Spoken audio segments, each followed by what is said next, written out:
Right ఇకపోతే ఏపీలో విజయసాయిరెడ్డి రాజీనామాతోటి ఖాళీ అయినటువంటి రాజ్యసభ స్థానానికి ఎన్నికల నోటిఫికేషన్ రిలీజ్ అయింది. ఈ నెల 29 వరకు నామినేషన్ ప్రక్రియకు గడువు ఉంది. వచ్చే నెల మే 9వ తారీఖున రాజ్యసభ స్థానానికి ఎన్నికలు జరగనున్నాయి. అయితే విజయసాయిరెడ్డి గురించి చెప్పాలంటే వైఎస్ఆర్ కాంగ్రెస్ పార్టీ అధినేత వైఎస్ జగన్మోహన్ రెడ్డికి కుడి భుజం అని చెప్పుకోవచ్చు. విజయసాయిరెడ్డి వలనే జగన్మోహన్ రెడ్డి గారు ముఖ్యమంత్రి అవటంలో ఆయన విజయసాయిరెడ్డి కీలక పాత్ర పోషించారని చెప్పొచ్చు.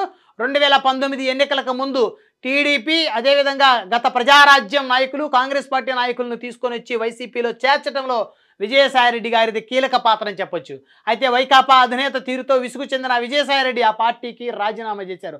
అదేవిధంగా ఆయన రాజ్యసభ స్థానానికి కూడా రాజీనామా చేశారు. ఆయన రాజ్యసభ స్థానం సంబంధించి ఇప్పుడు ఏపీలో ఎన్నికల నోటిఫికేషన్ రిలీజ్ అయింది. ఈ నెల 29 వరకు కూడా నామినేషన్ ప్రక్రియకి గడువు ఉంది. మే నెల 9వ తారీఖున ఎన్నికలు జరగనున్నాయి. అయితే ఇప్పుడు ఆయన రాజ్యసభ స్థానానికి సంబంధించి ప్రస్తుతం ఎవరు రేసులో ఉన్నారు? విజయసాయిరెడ్డి కనుక భారతీయ జనతా పార్టీ తీర్థం పుచ్చుకొని బీజేపీ నుంచి పోటీ చేస్తే ఖచ్చితంగా ఆయన రాజ్యసభ స్థానాన్ని నుంచి ఆయనే పోటీ చేస్తారని చెప్పుకోవచ్చు. అయితే దాని మీద ఇంకా బీజేపీ అధిష్టానం అయితే ఒక క్లారిటీ ఇవ్వలేదని తెలుస్తుంది. ఇప్పటికే విజయసాయిరెడ్డి అటు బీజేపీ కేంద్ర పెద్దలతోటి ఆయన చర్చించినట్టయితే తెలుస్తూ ఉంది. అయితే ఒకవేళ విజయసాయిరెడ్డిని కనుక బీజేపీ ఈ టర్మ్ పోటీలో దించకపోతే ఆంధ్రప్రదేశ్లో కూటమి నేతల్లో ఆశావహులు ఎవరో ఒకసారి చూద్దాం. మొట్టమొదట ఆశావహులుగా వంగవీటి రాధ, సన్నాఫ్ వంగవీటి మోహనరంగ, కేరాఫ్ బెజవాడ. అయితే వంగవీటి రాధాకృష్ణ 2004లో మొదటిసారైన కాంగ్రెస్ పార్టీ తరపు నుంచి విజయవాడ తూర్పు నియోజకవర్గం నుంచి ఎమ్మెల్యేగా గెలుపొందారు. ఆయన తండ్రి 1985 మధ్యంతర ఎన్నికల్లో విజయవాడ తూర్పు నియోజకవర్గం నుంచి కాంగ్రెస్ పార్టీ తరపు నుంచి ఎమ్మెల్యేగా గెలుపొందారు. 1988లో ఆయన హత్య తర్వాత ఆయన భార్య వంగవీటి రత్నకుమారి గారు 2 సార్లు ఎమ్మెల్యేగా గెలుపొందారు. 1989, 1994 రెండు ఎన్నికల్లో. ఆ తర్వాత 2004 ఎన్నికల్లో వంగవీటి రాధా విజయవాడ తూర్పు నియోజకవర్గం నుంచి మొట్టమొదటిసారి ఎమ్మెల్యేగా గెలుపొందారు. వంగవీటి రాధాకృష్ణ ఇక్కడ చూడొచ్చు. 1989 వంగవీటి రత్నకుమారి, 94 వంగవీటి రత్నకుమారి, 1985 వంగవీటి మోహన్ రంగ. ఈ విజయవాడ తూర్పు నియోజకవర్గం వంగవీటి కుటుంబానికి గతంలో అడ్డాగా ఉండేది. అయితే ఆ తర్వాత విజయవాడ సెంట్రల్ నియోజకవర్గం నుంచి 2009లో వంగవీటి రాధా పోటీ చేసి అతి తక్కువ ఓట్లతో ఆయనైతే ఓటమి చెందారు. ఇక్కడైతే చూడొచ్చు 2009లో వంగవీటి రాధా ప్రజారాజ్యం పార్టీ తరపు నుంచి పోటీ చేసి కేవలం 848 ఓట్ల తేడాతోటి మొదటిసారి ఓటమి చెందారు. అయితే ఆ తర్వాత రెండోసారి ఇదే విజయవాడ తూర్పు నియోజకవర్గం నుంచి మళ్ళీ అంటే సెంట్రల్ 2009 సెంట్రల్, 2014లో మళ్ళీ విజయవాడ తూర్పు నియోజకవర్గం నుంచి వంగవీటి రాధా పోటీ చేసి వైఎస్ఆర్ కాంగ్రెస్ పార్టీ అభ్యర్థిగా పోటీ చేశారు. 15,000 ఓట్లతోటి ఆయన ఓటమి చెందారు. అంటే 2004లో కాంగ్రెస్ ఎమ్మెల్యేగా వంగవీటి రాధా గెలిచారు. 2009లో మొదటిసారి పీఆర్పీ నుంచి కేవలం 840 ఓట్లతో ఓటమి చెందారు. ఆ తర్వాత 2014లో వైఎస్ఆర్ కాంగ్రెస్ పార్టీ నుంచి 15,000 ఓట్లతో ఓటమి చెందారు. ఆ తర్వాత వంగవీటి రాధా రాజకీయాల్లో కొంత వెనకబడ్డారని చెప్పుకోవచ్చు. 2019 ఎన్నికల ముందు తెలుగుదేశం పార్టీలో చేరారు వంగవీటి రాధా. తెలుగుదేశం పార్టీ నుంచి పోటీ చేయకుండా పార్టీకి స్టార్ క్యాంపెయినర్గా వ్యవహరించారు. అయితే అప్పుడు చంద్రబాబు నాయుడు ఆయనకి ఇచ్చినటువంటి ఎమ్మెల్సీ స్థానాన్ని ఆయన వద్దనుకున్నారు. ఆ ఎమ్మెల్సీని అశోక్ బాబు గారికి అప్పుడు కేటాయించిన పరిస్థితి ఉంది. ఆ తర్వాత 2024 ఎన్నికల్లో సైతం వంగవీటి రాధా ఎమ్మెల్యే టికెట్ని త్యాగం చేశారని చెప్పొచ్చు. అసలు ఆంధ్రప్రదేశ్ రాజకీయాల్లో త్యాగం చేసినటువంటి రాజకీయ నాయకుడు ఎవరన్నా ఉన్నారు అంటే అది కేవలం వంగవీటి రాధాకృష్ణ గారు మాత్రమే చెప్పుకోవచ్చు. ఎందుకంటే తన తండ్రి ఏ పార్టీతో అయితే పోరాటం చేశాడో ఆ పగలో ప్రతీకారాలన్నీ మర్చిపోయి అదే పార్టీకి మద్దతు తెలిపినటువంటి వంగవీటి రాధా ఏపీ రాజకీయాల్లో నిజమైనటువంటి త్యాగశీలు అని చెప్పొచ్చు. మొదటి రేసులో ఈయన ఉన్నారని చెప్పుకోవచ్చు. అయితే ఆ తర్వాత రెండవ అభ్యర్థి ఎవరైతే ఉన్నారో తెలుగుదేశం పార్టీ నుంచి దేవినేని ఉమామహేశ్వరరావు. ఈయన కృష్ణా జిల్లాలో చాలా సీనియర్ నేత అని చెప్పుకోవచ్చు. ఈయన తెలుగుదేశం పార్టీ నుంచి 4 సార్లు ఈయన ఎమ్మెల్యేగా గెలుపొందారు. ఒకసారి కనుక చూస్తే నందిగామ నియోజకవర్గంలో దేవినేని ఉమామహేశ్వరరావు 1999, 2004 2 సార్లు ఈయన నందిగామ నియోజకవర్గం నుంచి ఎమ్మెల్యేగా గెలుపొందారు. ఆ తర్వాత ఈ నియోజకవర్గం రిజర్వ్డ్ కావడంతో మైలవరం నియోజకవర్గం నుంచి పోటీ చేసిన దేవినేని ఉమామహేశ్వరరావు 2009, 2014 రెండు ఎన్నికల్లో ఇదే మైలవరం నియోజకవర్గం నుంచి ఆయన పోటీ చేసి గెలుపొందారు ఎమ్మెల్యేగా. అంటే 4 సార్లు ఎమ్మెల్యేగా గెలుపొందారు దేవినేని ఉమామహేశ్వరరావు. మంత్రిగా కూడా వ్యవహరించారు. ఆ తర్వాత 2019 ఎన్నికలకు సంబంధించి దేవినేని ఉమామహేశ్వరరావు ఓటమి చెందారని చెప్పుకోవచ్చు. 2019లో పెద్ద ఎత్తున వీచినటువంటి వైఎస్ఆర్ కాంగ్రెస్ పార్టీ వేవ్లో దేవినేని ఉమామహేశ్వరరావు ఓటమి చెందారు. సో ఇక్కడ చాలా క్లియర్గా చూడొచ్చు. ఆయన కేవలం 12,000 ఓట్ల తేడాతోటి ఆయన ఓటమి చెందారు 2019 ఎన్నికల్లో. అయితే ఇక్కడ కనుక చూస్తే ఎవరైతే వసంత వెంకట కృష్ణ ప్రసాద్ ఉన్నారో వైఎస్ఆర్ కాంగ్రెస్ పార్టీ నుంచి 2019 ఎమ్మెల్యేగా గెలిచినటువంటి వసంత కృష్ణ ప్రసాద్, ఈయన నాన్నగారు వచ్చేసరికి వసంత నాగేశ్వరరావు గారు, ఆయన గతంలో ఎమ్మెల్యేగా మంత్రిగా పనిచేశారు. ఈయన 2024 ఎన్నికల్లో వైఎస్ఆర్సీపీ నుంచి తెలుగుదేశానికి వచ్చి టికెట్ తీసుకుని పోటీ చేసి ఈయన గెలుపొందారు చెప్పుకోవచ్చు 42,000 మెజార్టీతోటి. అయితే తన టికెట్ని వైఎస్ఆర్ కాంగ్రెస్ పార్టీ నుంచి వచ్చినటువంటి అభ్యర్థి కోసం త్యాగం చేసినటువంటి తెలుగుదేశం పార్టీలో మొట్టమొదటి త్యాగశీలి గురించి చెప్పాలంటే దేవినేని ఉమామహేశ్వరరావు. అటు రాజకీయంగా, సామాజికంగా, ఆర్థికంగా బలమైనటువంటి నేత ఉమ్మడి కృష్ణా జిల్లాలో. అలాంటి దేవినేని ఉమామహేశ్వరరావు 4 సార్లు ఎమ్మెల్యేగా గెలిచినప్పటికీ కూడా తన టికెట్ని ఎవరైతే వసంత కృష్ణ ప్రసాద్ గారు 2019లో వైసీపీ ఎమ్మెల్యేగా ఉన్నటువంటి ఆయన తన నియోజకవర్గంలో తన టికెట్ నాశించినప్పటికీ కూడా ఎక్కడా అలకపోలేదు, తెలుగుదేశం పార్టీని ఎక్కడా విమర్శించలేదు. ఇక్కడ వసంత కృష్ణ ప్రసాద్ గారి గెలుపు కోసం ఆయన దేవినేని ఉమామహేశ్వరరావు గారు కష్టపడ్డారని చెప్పొచ్చు. తెలుగుదేశం పార్టీలో త్యాగాలు చేసినటువంటి వ్యక్తులు ఖచ్చితంగా దేవినేని ఉమామహేశ్వరరావు గారు అందరూ గుర్తుంచుకోవాల్సిన అవసరం ఉంటుంది. సో ఆయన కూడా ఇప్పుడు రాజ్యసభ రేసులో ఉన్నారని చెప్పుకోవచ్చు. అయితే ఆ తర్వాత కనుక చూస్తే అంటే ఇటు వంగవీటి రాధా కాపు సామాజిక వర్గం, దేవినేని ఉమామహేశ్వరరావు కమ్మ సామాజిక వర్గం, అదేవిధంగా తెలుగుదేశం పార్టీలో మరికొంతమంది కనుక చూస్తే ఎస్సీ సామాజిక వర్గం నుంచి వర్లరామయ్య గారు ఇక్కడ రేసులో ఉన్నట్టయితే చాలా స్పష్టంగా మనకు తెలుస్తూ ఉంది. ఒకసారి కనుక చూస్తే వర్లరామయ్య గురించి చెప్పాలంటే ఆయన పోలీస్ ఆఫీసర్, సర్కిల్ ఇన్స్పెక్టర్గా పనిచేశారు.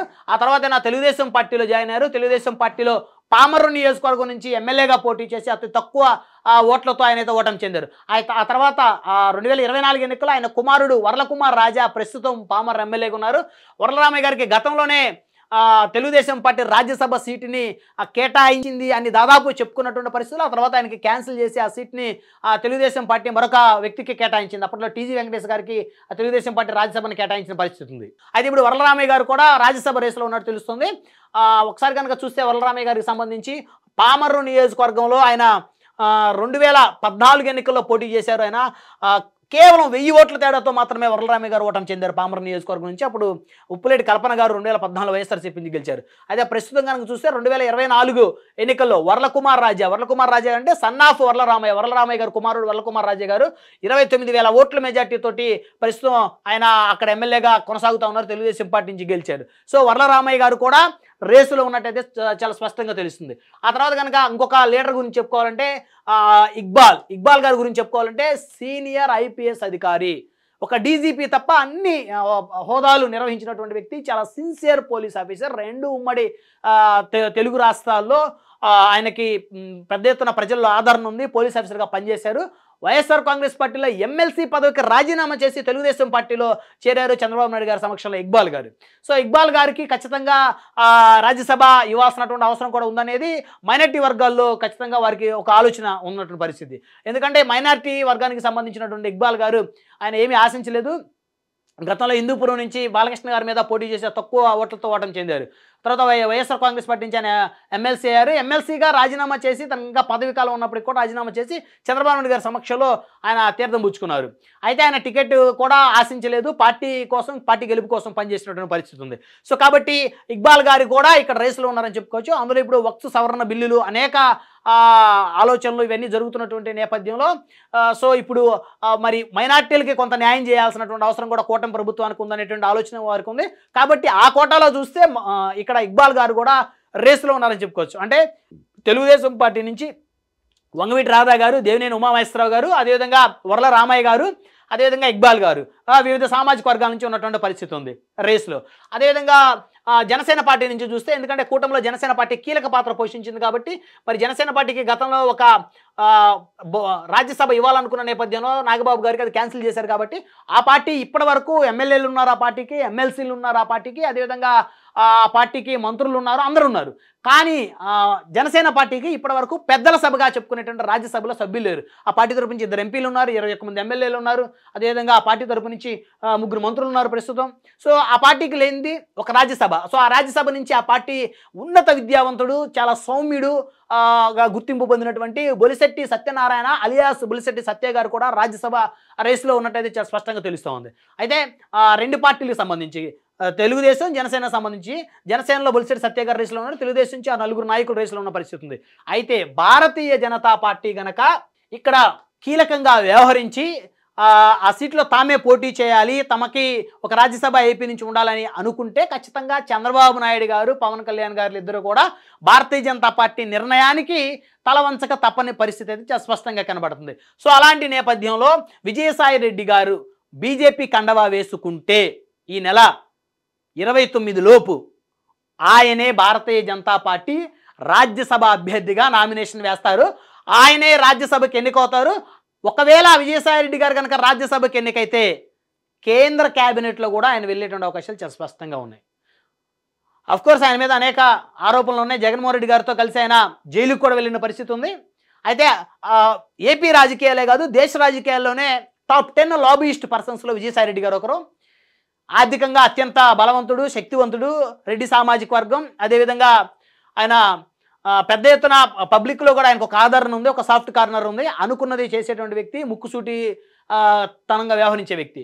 సో మరి భారతీయ జనతా పార్టీ ఆయన రాజ్యసభ సీటు కాబట్టి ఆయన రాజీనామా చేశాడు కాబట్టి ఆ పార్టీలోకి ఈయన వెళ్ళాలనేటువంటి అడుగులు వేస్తున్నారు. కాబట్టి ఒకవేళ ఆయన గనక ఆ పార్టీలో చేర్చుకుంటే ఈ నెల 29 లోపు విజయసాయి రెడ్డి గారే రాజ్యసభ అభ్యర్థిగా భారతీయ జనతా పార్టీ నుంచి నామినేషన్ వేస్తారు. ఆయనే ఎంపీగా కొనసాగుతారు. మరి ఇది చూద్దాం మరి ఏం జరుగుతుంది. భారతీయ జనతా పార్టీ లేదా జనసేన లేదా టీడీపీ ఈ 3 పార్టీల్లో ముందు అసలు ఆ రాజ్యసభ స్థానం ఏ పార్టీకి ఇవ్వాలనేటువంటి ఆలోచనకి ఈ కూటమి పార్టీ నేతలు వస్తాయి అనేది తెలియాలంటే ఖచ్చితంగా మరొక వారం పాటు అయితే ఈ సస్పెన్షన్కి తెరపడేటువంటి అవకాశం లేదని చెప్పుకోవచ్చు.